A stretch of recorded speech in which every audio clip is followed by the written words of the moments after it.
এবার তিনি বলতেছেন, ওগো স্ত্রী, এমন করে বলো না, ভিতরে আসতে বলো না, তোমার চেহারা আমি দেখতে পারবো না, তোমার মুখোমুখি আমি হতে পারবো না। সররে স্ত্রী, ঘরের ভিতরে ঢুকলেই আমার মনের মধ্যে শয়তান ধোঁকা দিতে পারে, প্রেমের বাসনা জাগ্রত হতে পারে, তোমার সাথে মিল মোহাম্মত হতে পারে, সময় নষ্ট হতে পারে, আর জিহাদের ময়দানে যাওয়া আমার জন্য দেরি হয়ে যেতে পারে। অতএব এই মুহূর্তে দরজা খোলা আমার জন্য সম্ভব হবে না।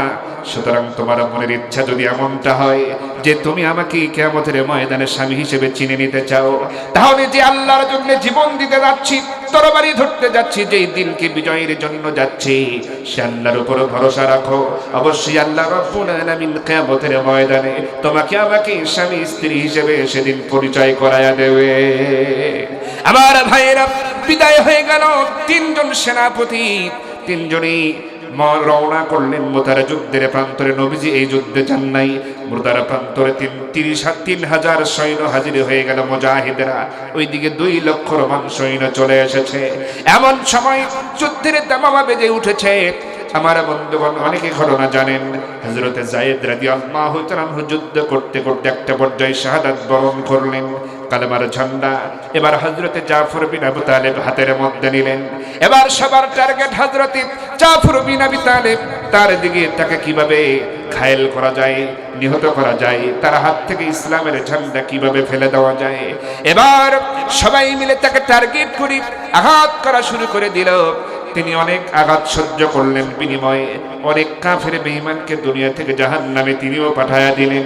এবার অনেক কাফেররা তাকে ঘিরে ধরে আঘাত করা শুরু করে দিল। তিনি ক্ষতবিক্ষত হয়ে যাচ্ছেন। একটা পর্যায়ে তার বাম হাতখানা কাটা পড়ে গেল। ডান হাতে ইসলামের ঝান্ডা, ইসলামের পতাকাটা ধরে ফেললেন। এবার তিনি চেষ্টা করে যাচ্ছেন যুদ্ধ চালানোর এক হাত দিয়েই। এবার হঠাৎ করে ডান হাতটা যখন তার কেটে ফেলা হলো, আর তো তরবারি ধরার উপায় নেই। আস্তে করে 2 কাটা হাতের ওই অবস্থায় তিনি ইসলামের ঝান্ডা বুকের মধ্যে নিলেন। এবার তিনি যখন আঘাতপ্রাপ্ত হচ্ছেন, তার পা পর্যন্ত কেটে নেওয়া হলো। একটা পর্যায়ে হযরতে জাফর বিন আবু তালেব তিনি শহীদ হলেন ঠিকই, কিন্তু ইসলামের ঝান্ডা কামড়ায়া, দাঁত দিয়ে কামড়ায়া উঁচু করে রেখে দিলেন, মাটিতে পড়তে দিলেন না। এমন অবস্থা দেখি হযরতে আব্দুল্লাহ বিন রাওয়াহা দৌড়ে চলে আসলেন। 2 জন সেনাপতি শাহাদাত বরণ করেছে।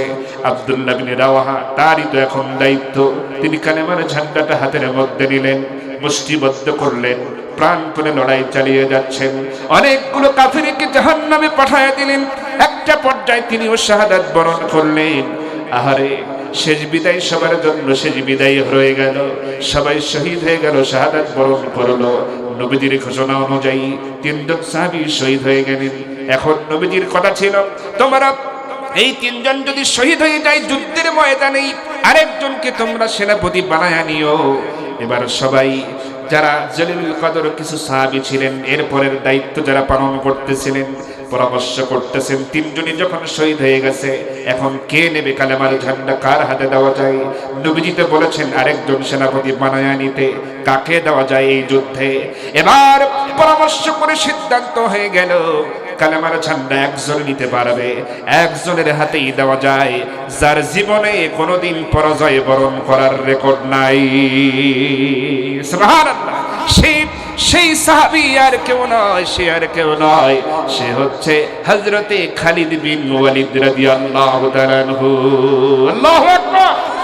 জীবনে 100টিরও বেশি যুদ্ধ করেছেন, কোন যুদ্ধে তিনি পরাজিত হন নাই। সুবহানাল্লাহ। আমার ভাইয়েরা, সাহাবীরা কালেমার ঝান্ডা সবাই মিলে তার হাতে দিয়ে বলতেছেন, আমাদের সিদ্ধান্ত হয়েছে 4র্থ নাম্বার সেনাপতির দায়িত্ব আপনি পালন করবেন। আর রাসূলের অর্ডার ছিল সেনাপতি আমরা বানায়া নিব।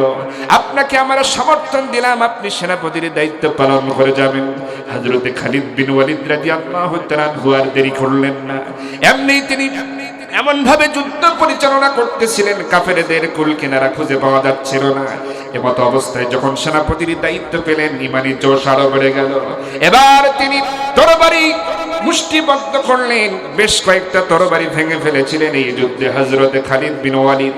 আরেকটা তরবারি হাতের মধ্যে নিয়ে আরেক হাতে ঝান্ডা নিয়ে অগ্রসর হতে শুরু করলেন। এমন ভাবে লড়াই করতেছেন। লড়াই করতে করতে এবার দেখা গেল যে সামনের দিকে অগ্রসর হচ্ছেন, তরবারির সামনে কেউ টিকতে পারতেছে না, এরকম যুদ্ধ চলতেছে।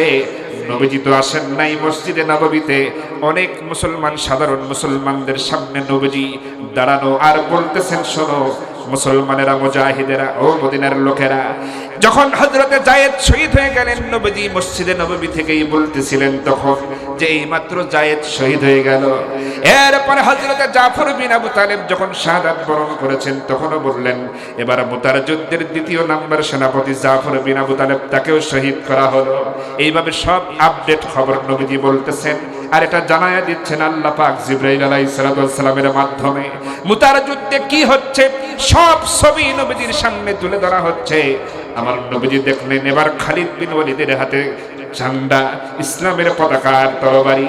খালিদ বিন ওয়ালিদ রাদিয়াল্লাহু তাআলা আনহু প্রাণপণে এমন ভাবে তরবারি চালাচ্ছেন, লড়াই চালিয়ে যাচ্ছেন। একটা পর্যায়ে খালিদ বিন ওয়ালিদের হাতে এই 3000 সৈন্যের ভিতরে তাদের নেতৃত্বে এই 2 লক্ষ রোমান সৈন্যকে পরাজিত করে ইসলামের পতাকা, ইসলামের বিজয় এই মুতারা যুদ্ধে ছিনিয়ে আনা হয়। সুবহানাল্লাহ, আল্লাহ পাক বিজয় দিয়ে দিলেন। তাহলে আল্লাহ যদি কাউকে বিজয় দেন, তাহলে কি সংখ্যা কোনো বিষয় নাকি? সংখ্যা যত কমই হোক, যদি আল্লাহ সিদ্ধান্ত নিয়ে নেয়, তাহলে বিজয় আসবে কি আসবে না? অবশ্যই আসবে। আমার ভাইয়েরা আসুন, তাহলে সেই যায়েদ বিন হারেসার সন্তান হলো ওসামা বিন যায়েদ। কি নাম বললাম? Osama bin Zayed. তিনি হচ্ছেন, তার নাম আম্মা জান আয়েশা বলেন, সেই সুপারিশ নিয়ে যেতে পারবে